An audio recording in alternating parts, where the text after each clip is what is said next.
Hello my dear students, 10वीं class के math के अंदर हमारा चैप्टर नंबर 2 चल रहा था बहुपद। ठीक है, तो हम आज इसकी प्रश्नावली 2.2 करेंगे। तो आइए शुरू करते हैं।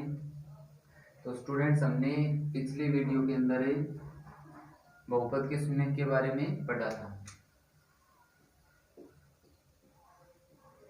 तो अगर आपसे पूछा जाए कि बहुपद का शून्य क्या होता है तो आप इजीली बता देंगे कि बहुपद के अंदर जो चर दिया गया है उसका एक ऐसा मान जिसको बहुपद में रखने पर उस बहुपद को किसके बराबर कर दे, 0 के बराबर कर दे। वही जो मान है चर का वो क्या कहलाता है, बहुपद का शून्य के कहलाता है। क्लियर? तो आज हमें शून्य ज्ञात करना सीखेंगे कि आपको अगर कोई रैखिक बहुपद दिया गया तो उसका शून्य कैसे ज्ञात करेंगे, और कोई द्विघाती बहुपद दिया गया है उसका शून्य में कैसे ज्ञात करेंगे। तो आइए शुरू करते हैं। सबसे पहले बात करते हैं हमें रैखिक बहुपद की। रैखिक बहुपद, अगर आपसे पूछ लिया जाए कि रैखिक बहुपद होता क्या है तो आप क्या बताएंगे कि ऐसा बहुपद है जिसमें जो चर दिया गया है, चर की अधिकतम जो घात है, अधिकतम घात 1 हो। ठीक है, रैखिक बहुपद में चर की अधिकतम घात कितनी होती है, 1 होती है। आपसे पूछ लिया जाए कि इसके अंदर शून्यंक कितने होंगे, शून्यंकों की संख्या कितनी होगी रैखिक बहुपद में, तो मैंने आपको बताया था जितनी बहुपद की अधिकतम घात होती है उतने उसके शून्यंक निकलते हैं। तो यहाँ पर अधिकतम घात 1 है तो उसके जो शून्यंकों की संख्या है वो भी कितने होंगे, शून्यंकों की संख्या वो भी कितनी होगी, 1 होगी। तो रैखिक बहुपद का जो शून्यंक है वो कितना निकलेगा, सिर्फ 1 निकलेगा। क्लियर? आइए हम एक उदाहरण लेकर इसको समझते हैं। मान लेते हैं कि कोई रैखिक बहुपद है आपका 9x + 18। ठीक है, ये रैखिक बहुपद है और हमें इसका शून्य ज्ञात करना है। तो सबसे पहले हम शून्य ज्ञात करने के लिए क्या करेंगे, उस बहुपद को 0 के बराबर करके समीकरण बना लेंगे। समीकरण बनने के बाद इसमें जो चर दिया गया है उसका मान ज्ञात करेंगे। सर यहाँ पर x है तो माइनस जो +18 उस तरफ जाके -18, गुणा में जो 9 है वो भाग में आ जाएगा। और यहाँ से अगर हम 18 भाग में 9 करें तो हमारे पास आएगा -2, यानी कि -18 भाग में 9 करें तो -2 मिलेगा। ठीक है, तो अब जो x का मान -2 मिला वही क्या है, इस बहुपद का शून्यंक है। बात समझ में आ गई? एक और उदाहरण लेते हैं। मान लेते हैं 6x - 13, ये एक रैखिक बहुपद है, हमें इसका शून्यंक बताना है। तो सबसे पहले हम 0 के बराबर रख के इसको क्या बनाएंगे, समीकरण बनाएंगे। और समीकरण बनने के बाद समीकरण का हल करेंगे। हल करने के बाद जो उसमें चर दिया गया है x, उसका मान ज्ञात करें। तो -13 उस तरफ जाके +13, और जो गुणा में 6 है वो उस तरफ जाके भाग में हो जाएगा। अब यहाँ पर कट रहे हो तो काट देंगे, और अगर नहीं कट रहे तो वही जो मान है जो हमें मिला है वही क्या हो जाएगा, उस बहुपद का शून्यंक हो जाएगा। ठीक है, अब मान लेते हैं कि कोई जो रैखिक बहुपद है वो ax + b है, और आपको पता है रैखिक बहुपद का जो व्यापक रूप होता है वो ax + b होता है। हमें इस बहुपद का शून्य ज्ञात करना है। तो हम क्या करें, सबसे पहले 0 के बराबर रखेंगे, और यहाँ से जो x है उसका मान ज्ञात करें तो -b भाग में a होगा। ठीक है, तो ये तो मैंने सिर्फ 2 उदाहरण लिए थे। इन उदाहरणों में भी देखिए आप, तो सिर्फ a और b के मान बदले मैंने। ठीक है, और a और b के मान बदलने पर जो मान मिलता है वो आपको इस टाइप से बदल मिलेगा, -b भाग में a। जैसे मैं इस बहुपद की बात करता हूँ तो ये बहुपद हमारा 9x + 18 है। आपसे पूछा जाए कि इसमें a का मान क्या है, तो a का मान कितना है 9, b का मान पूछा जाए तो क्या है 18 है। ठीक है, लेकिन अगर यहाँ पर माइनस हो, जैसे यहाँ पर -13 तो b का मान क्या हो जाएगा माइनस का 13 बनेगा। ठीक है, और आपसे पूछ लिया जाए कि बहुपद का शून्यक बताओ, शून्यक, तो आपको अगर ये बात याद है तो उसको 0 के बराबर रख के मान निकालने की जरूरत नहीं है। आप सीधा बता दें कि -b भाग में a होता है, तो माइनस लगाया, b का मान +18 भाग में a का मान है यहाँ पर कितना हमारा 9, और जब इनको हम कैंसिल आउट करते हैं तो हमें शून्य कितना मिल जाएगा -2।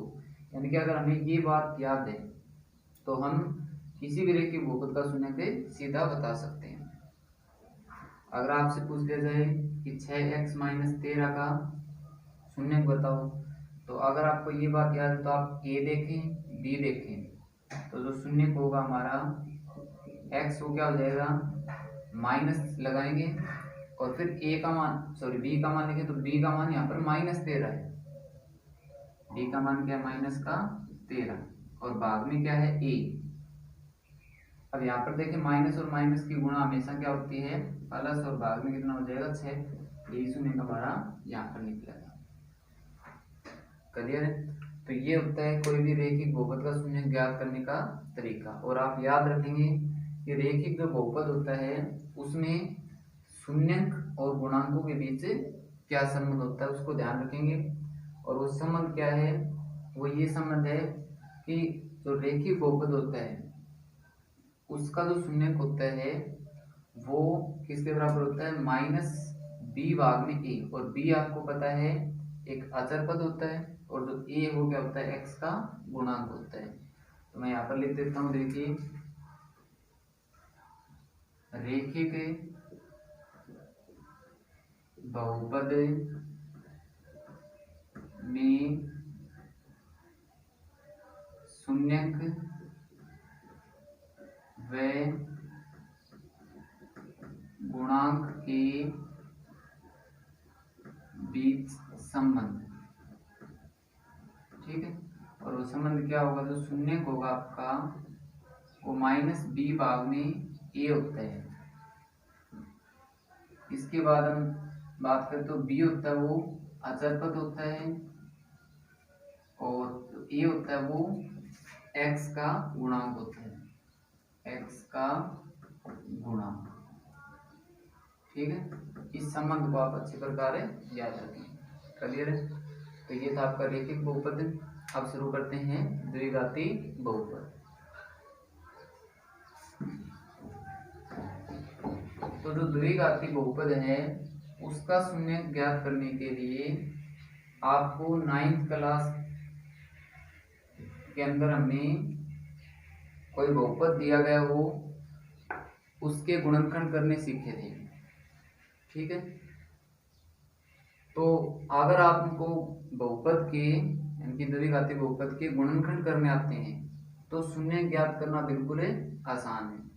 ठीक है, तो देखिए हम उस बात को भी अच्छी प्रकार अब कर लेंगे, और शून्य भी कैसे ज्ञात करते हैं वो भी देख लेते हैं। तो एक उदाहरण ले लेते हैं कि कोई द्विघाती बहुपद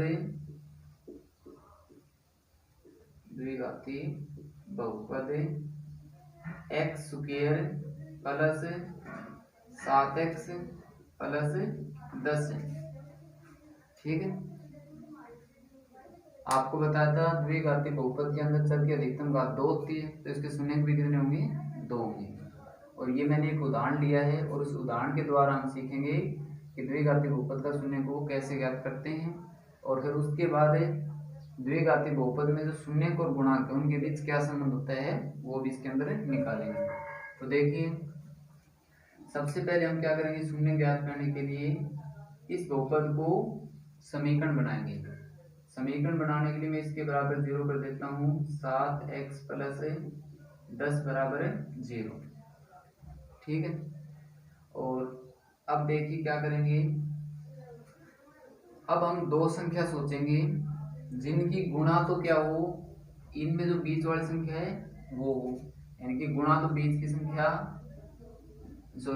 जोड़ तो क्या हो, बीच की संख्या 7 हो, और गुणा पहले और आखिरी की गुणा के बराबर हो। तो सबसे पहले कितना यहाँ पर 1 है, कुछ नहीं है, उसका मतलब वहां पर क्या है 1, और लास्ट क्या है 10। तो 1 गुणा 10 हमारा कितना आ जाएगा, 10 आ जाएगा।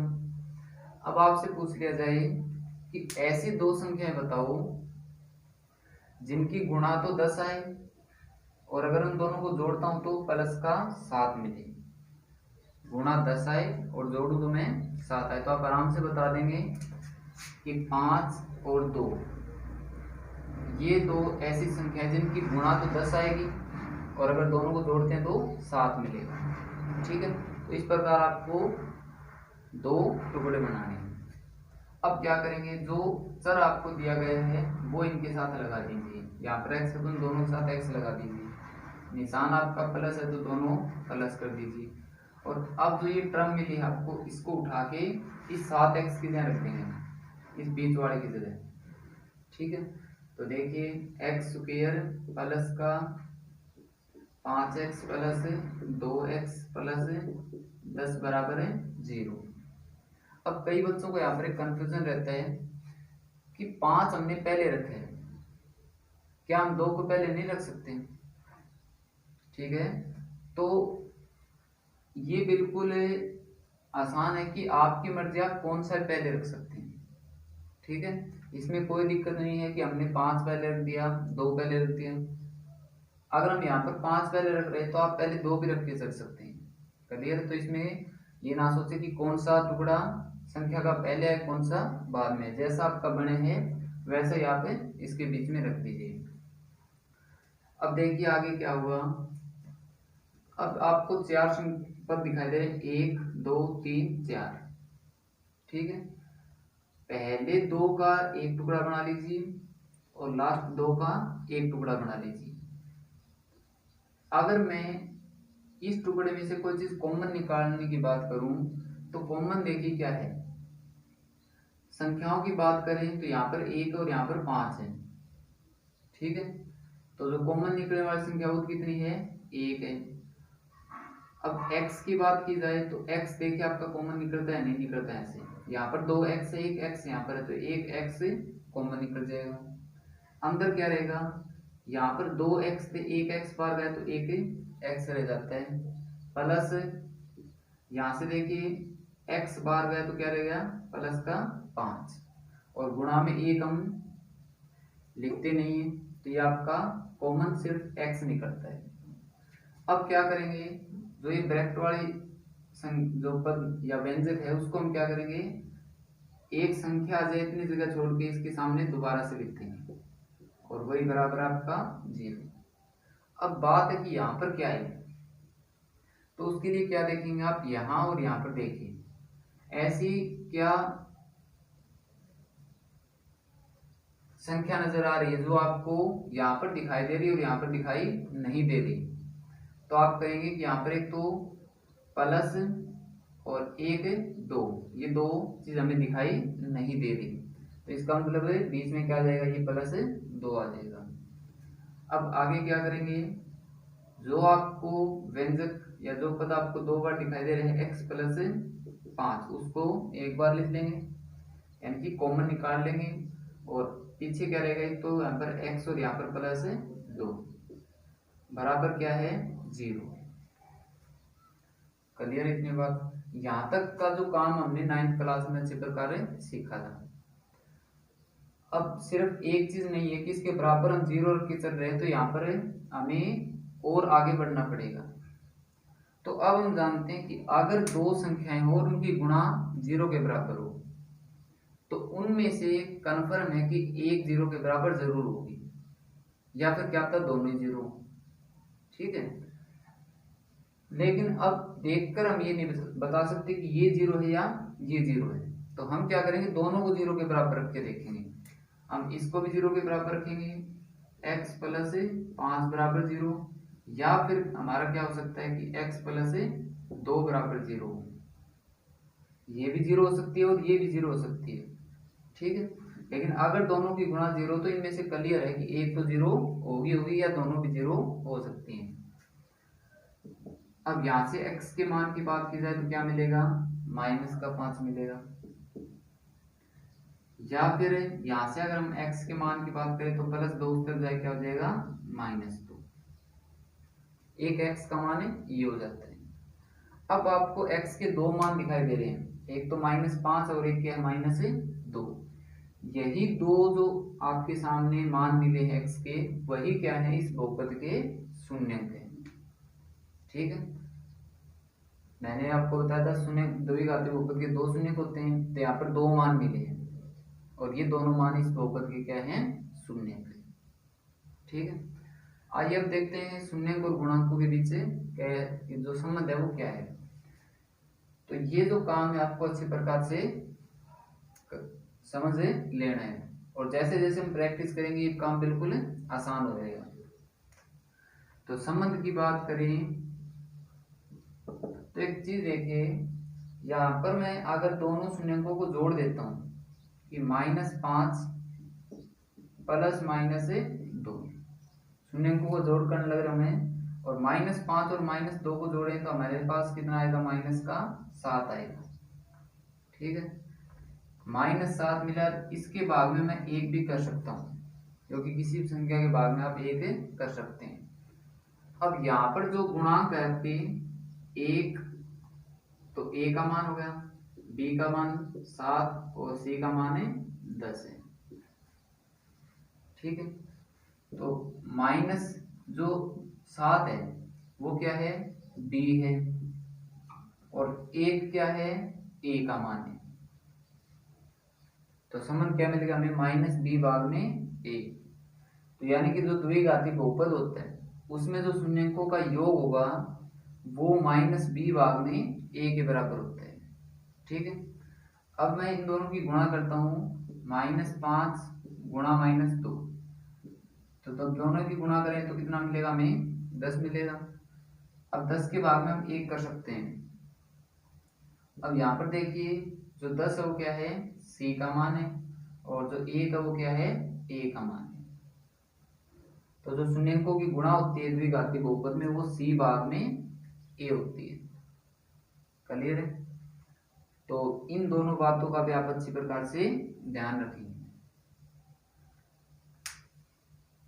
अगर आपसे पूछ लिया जाए कि जो द्विघाती बहुपद होता है उसमें शून्यकों का योग किसके बराबर होता है, तो आप क्या बताएंगे -b भाग में a के बराबर होता है, और जो शून्यकों की गुणा होती है वो किसके बराबर होती है, तो आप बताएंगे c भाग में a के बराबर होती है। क्लियर है, तो इन बातों का आप अच्छी प्रकार से ध्यान रखेंगे। तो आइए